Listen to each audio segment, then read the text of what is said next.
नमस्ते, म इभना, स्वागत छ मेरो किचनमा। आजमा हामी नेपालीहरूको एउटा फेमस डिस पूजा आजादेखि लिएर चाडपर्वसम्म खाइने तामा बोडी आलुको रस बनाउन गइरहेको छु।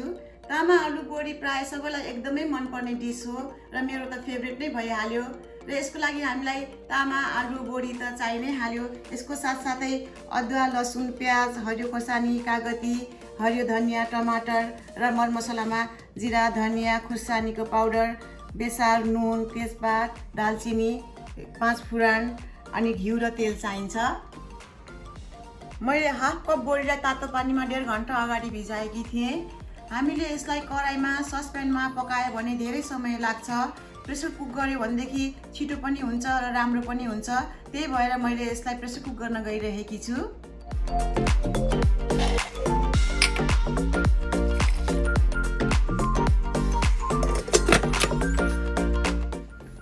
अब मैले हाई प्रेसरमा यसलाई 9 मिनेट पकाउँछु। अब म सबै चिज काटेर रेडी गर्छु, त्यसपछि पकाउनतिर लाग्छु।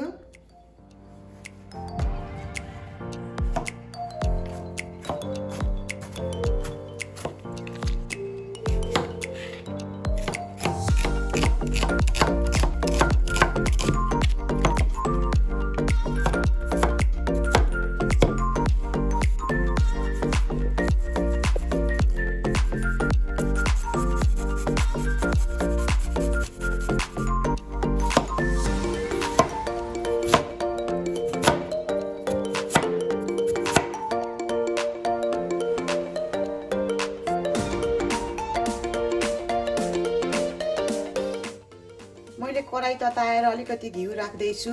यो घिउमा मैले तामालाई फ्राई गर्छु। घिउमा फ्राई गरेको तामाको स्वाद एकदम मिठो हुन्छ, त्यही भएर मैले घिउमा फ्राई गर्छु। एकछिन भुटेपछि यो यतिको भएर आयो। अब एकैछिन फेरि भुट्नु छ। तामा पनि भुट्यो। अब म यसलाई झिक्दैछु।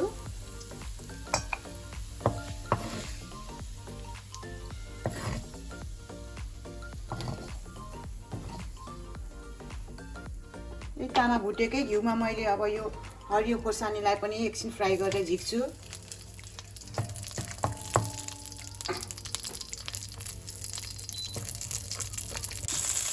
मैले खोर्सानीलाई चाहिँ यसरी चिरेर राखेको थिएँ। अब यो खोर्सानी पनि भुट्यो। अब यो पनि झिक्दैछु।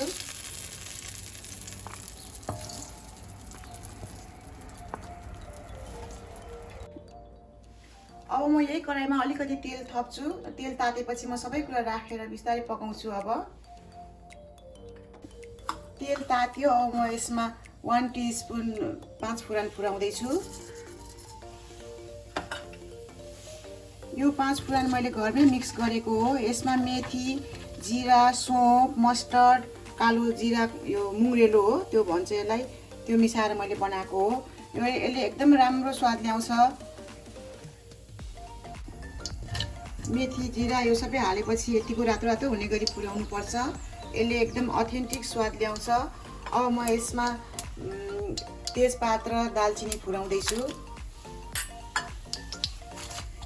यसले पनि एकदमै राम्रो स्वाद ल्याउँछ। अब यो फुरिएपछि मैले अब यसमा प्याज राख्दैछु। प्याज चाहिँ मैले यसमा एउटा अलिकति ठुलो र एउटा अलिकति सानो काटेको छु।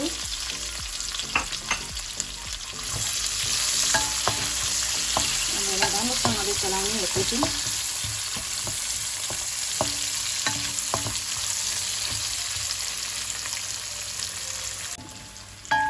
अब यो यतिको प्याज भुट्यो। अब यतिको भुटेपछि मैले अघि काटेर राखेको अलिकति अदुवाको भुँडीलाई पनि यसैमा राख्दैछु। एकचोटि चलाइदिन्छु। अनि अघि मैले 2टा आलु काटेको थिएँ। आलुलाई मैले यस्तो गोलोको अलि मोटो मोटो पारेर काटेको छु। यसलाई पनि अब यतिकै प्याज भएपछि भुटिदिने। अब प्याज यो आलु भुटिन्जेलमा प्याज पनि अझै फ्राई हुन्छ। त्यही भएर प्याजलाई पहिले धेरै रातो बनाउनु हुँदैन, डर छ फेरि।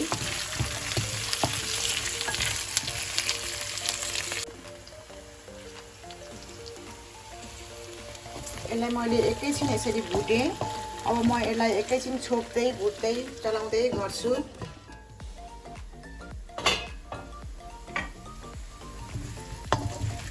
आलु प्याजहरू मजाले परपरी भुटेर आयो। अब मैले यसमा अलिकति लसुन राख्दैछु। लसुन मैले अघि ग्रेट गरेको थिएँ, 5-6 दाना पोटी जति छ यसमा। यो अरू बेला खानालाई चाहिँ लसुन प्याज हालेर यसरी बनाइन्छ, तर पूजाआजामा बनाउँदाखेरि चाहिँ लसुन प्याज हाल्नु हुँदैन। लसुन हालेर एकैछिन भुटेँ। अब लसुन पनि भुट्यो। अब यसमा म पालो मरमसलाहरू राख्दै जान्छु। बेसार राख्दैछु मैले 1.5 टीस्पुन। धनिया पाउडर 1.5 टीस्पुन। जीरा 1.5 टीस्पुन। खोर्सानी चाहिँ आफ्नो इच्छा, कति पिरो खान मन लाग्छ। मैले 1.5 नै राख्दैछु।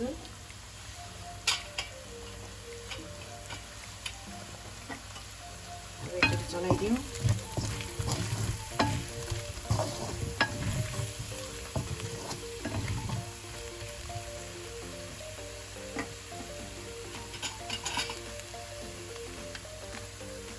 नुन पनि अब कति रस राखिन्छ त्यही अनुसार राख्नुपर्छ। सुरुमा धेरै नराख्ने, पछि चाखेर राख्दा हुन्छ।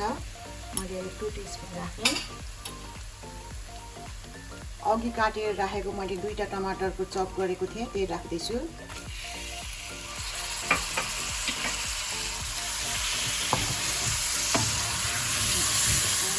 चलाइदिने।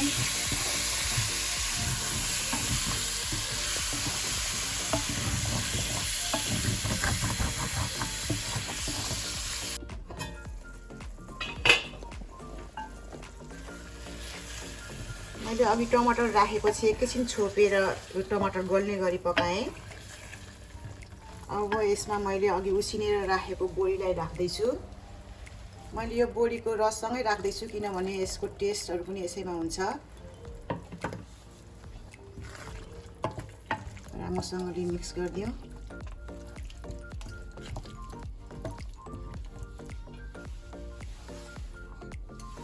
अब अघि मैले फ्राई गरेर राखेको तामा राख्दैछु।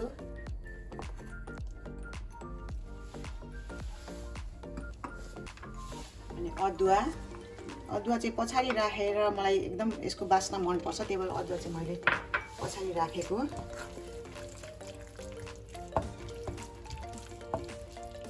यसमा म पानी राख्दैछु। पानी चाहिँ मैले तातो पानी राख्दैछु, बोडी पनि पाकेको छ त्यो भएर।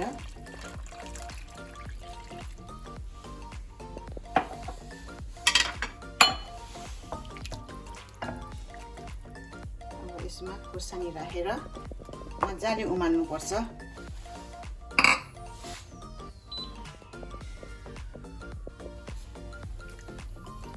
यसलाई एकैछिन छोपेर मजाले बकबक पाकुन्जेलसम्म म पकाउँछु।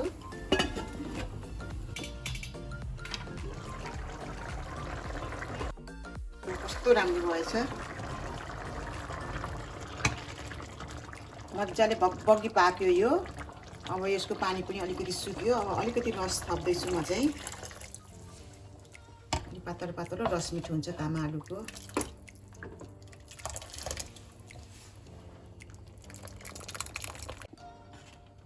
राम्रोसँगले पाकेर आयो तामा आलु बोडी। अब मैले यसलाई अफ गरेर माथिबाट धनियाको पत्ता र कागतीको रस निचार्दैछु।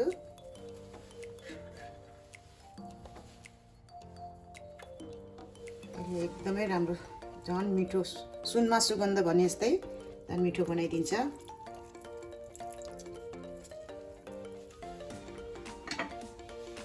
हाम्रो तामा आलु पनि सर्भ गर्नको लागि रेडी भयो।